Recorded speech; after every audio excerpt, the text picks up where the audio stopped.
पक्षांनी आज माझ्यावर जो विश्वास ठेवून आज मला महिला बाल कल्याण सभापती आज हा मला हे दिलेला आहे, जो पद दिलेला आहे, तर मी प्रथम मोठे आपले उपमुख्यमंत्री एकनाथजी शिंदे साहेब, तसेच आपले सर्वांचे लाडके खासदार डॉक्टर श्रीकांतजी शिंदे साहेब, तसेच आपले जिल्हा प्रमुख गोपालजी लांडगे साहेब यांचं मी मनापासून खूप खूप आभार व्यक्त करते आणि येणारे जेही कामं काय असतील ते मी प्रामाणिकपणे करेल अशी मी शब्द देते. जय हिंद, जय महाराष्ट्र. आज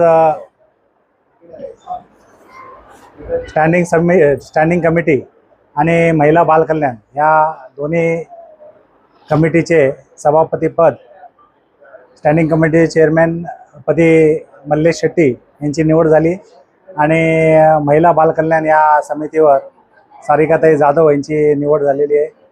माननीय पक्षाचे प्रमुख मुख्य नेते एकनाथ शिंदे साहेब यांच्या आशीर्वादाने या लोकसभेचे खासदार माननीय डॉक्टर श्रीकांत शिंदे यांच्या सहकार्यामुळे आणि आमचे जिल्हा प्रमुख यांच्या आशीर्वादामुळे जे आमचे लांडगे साहेब आहे यांच्या आशीर्वादामुळे या दोघांनाही ही कल्याणपूर्वेला संधी मिळाली. एक अतिशय आनंद आम्हाला कल्याणपूर्वचा शहर प्रमुख म्हणून मला खूप असा आनंद आहे. आज या दोन्ही समित्या अशा मुख्य समित्या आहेत, त्यामुळे निश्चितपणे या जे दोघे जे स्टँडिंग कमिटीचे जे चेअरमॅन आहे मल्लेश शेट्टी यांना चांगला अनुभव आहे. ते गेले 2 टर्म त्यांनी स्टँडिंग सभापतीपद हे भूषवलेलं आहे आणि आता आहे त्यांना 3री टर्म आहे. त्यामुळे तुम्ही जर बघितलं तर जर स्टँडिंग कमिटी चेअरमॅन ही एक महत्त्वाचा दुवा असतो, त्यामुळे एक अनुभवी व्यक्तिमत्व त्या ठिकाणी बसलं पाहिजे. मल्लेश शेट्टी यांच्या रूपाने ते बसलं. मला वाटतं एक चांगली आनंदाची बाब आहे शहरासाठी आणि या महापालिकेसाठी.